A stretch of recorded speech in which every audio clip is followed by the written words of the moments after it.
Everything went wrong. Like I said, last week, we started the game off 13-0, and the wheels kind of fell off after that. Give them some credit. They made some great plays and blocking 2 punts and tipping balls in the air and getting interceptions. So can't take anything away from them, but we know we're a way better football team than what we put out. So I think just for us, it's just a matter of getting back in the rhythm, getting ourselves going again, and get back to playing football. What's the key for you in bouncing back psychologically? Yeah, psychologically, there's games like that happens. Like I said, you can't do anything about the tipped interceptions, but you can do something about playing better. And I think I look forward to bouncing back and playing a better game this year.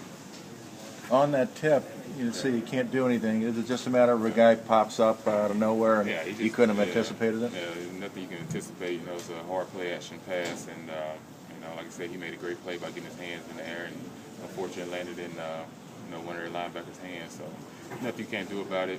You can't play the game. Be like, well, next time I can do this. I'll watch the film 10 times. And just really nothing. He just made a great play. Did your ribs have anything to do with the way you played in Cincinnati? I don't think so. I think, like I said, just a matter of getting back in the rhythm.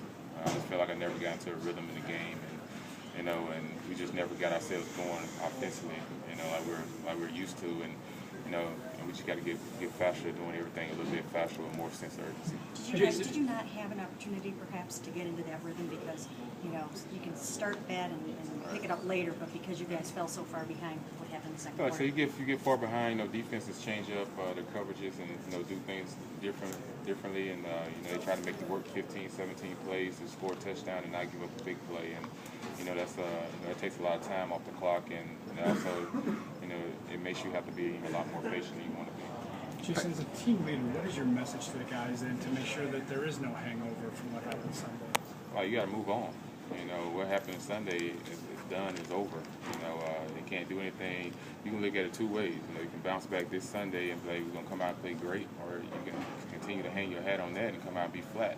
And I don't think with us being in a race right now at 4-6 with a lot of other teams, I think we need to put this one quickly behind us. I'm just going to ask you, do you think guys understand that there's still a lot? I think they do. I think they do. I really enjoyed the tempo that we just had and walked through, and I think guys understand that this is another week. It's a new week. During the course of the season, you have games where everything just seemed not to be going right for us, and that's just one of those games that happened Sunday. And, the whole day was just weird. Even the flight was weird. So, just one of those days. It happens. Let's move on. Has Shedzinski being a native of Ohio, a Browns fan, has he spoken about the rivalry to him? I don't think he really has to say much. From the guys that's been here, I think just for my short time of being here, you understand what this game means to the city and what it means to the fan base, and what it means to the part of our season. I'm pretty sure the Steelers are looking at it the same way. We're both teams that are 4-6. It's going to be one of those AFC North, battle games. It's going to be cold, and so we're going to have to stay detailed and stay focused on what we want to do, and just not get so caught up into everything that's going around the game and focus on the things that we have to do. Jason, how does your experience in 9 years make it easier to put that game last week behind you? You have to. You just have to. You look around the league. You see guys that play great 3-4 weeks, and then they'll have a rough one, and then they bounce all about bouncing back that next week. You can't live in the past. Even in your life, you can't live in the past. I always say that. You always got to look towards the future. Your past can help you, but if you hang on to it, it can hurt you. So, quickly, as fast as possible. After Monday night, I was hard on myself Sunday night and Monday. That game really, I really was hurt by the outcome of the game because it was a game I felt like we had a chance to win and change and put ourselves in a really good position. And the fact that it didn't happen, what can you do about it now? But just learn from it and move on, and just you can sit and play the game in your head 10 times, and be like, what could you have done differently? But like I said, it's just one of those weird games.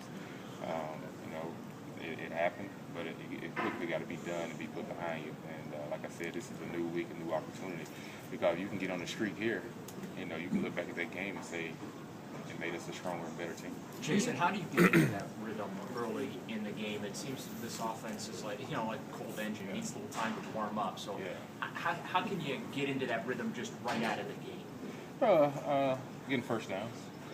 I think we was 3 and out our first drive, and then like I said, we drove down the field the second time, and then the third time was a short field, so it really wasn't a lot of driving the ball at that standpoint. But like I said, I think rhythm comes as a whole team. You know, I think energy feeds off each other. Offense feeds off defense. Defense feeds off offense. Special teams feeds off both. And I just think, you know, us as a team, we got to have better rhythm than what we had a week ago. When you say that those first 2 games that you played here were more characteristic of the quarterback that you are?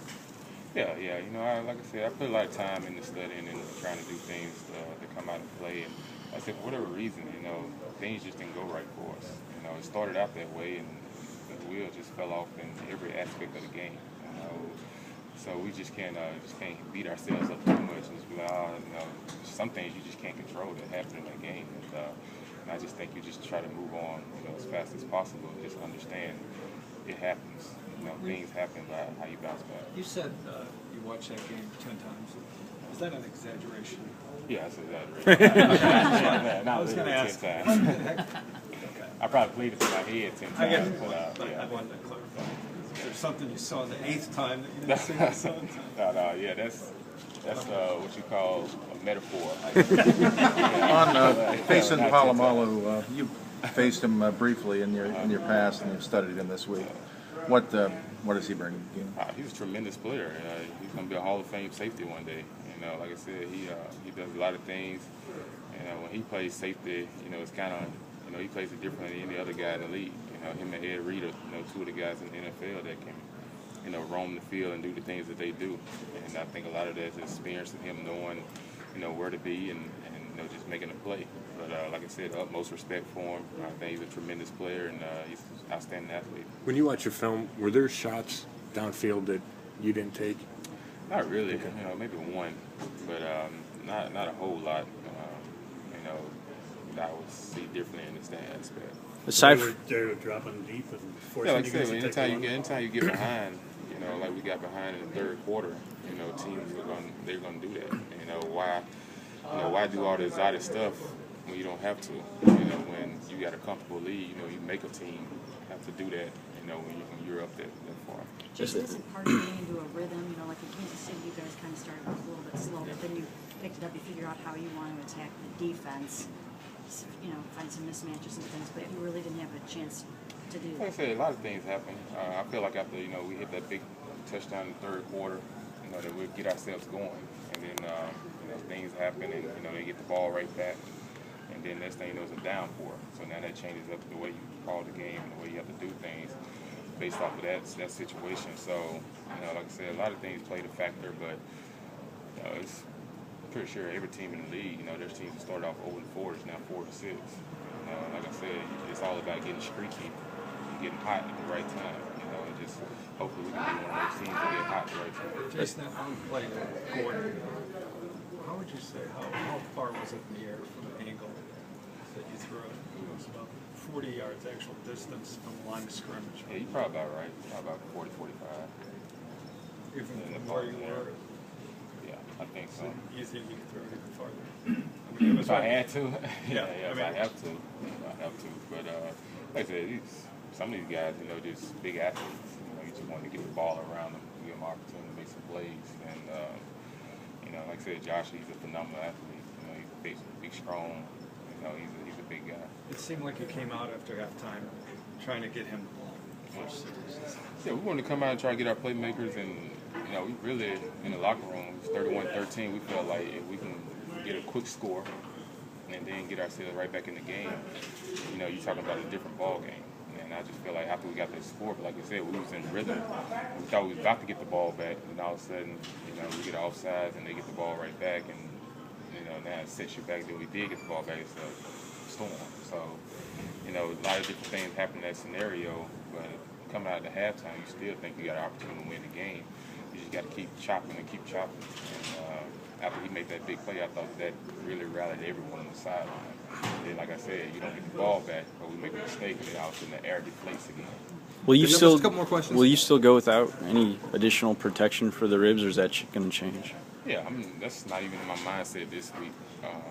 Do everything I can. That's in the rearview mirror. Try not to think about it. You know, you play this game.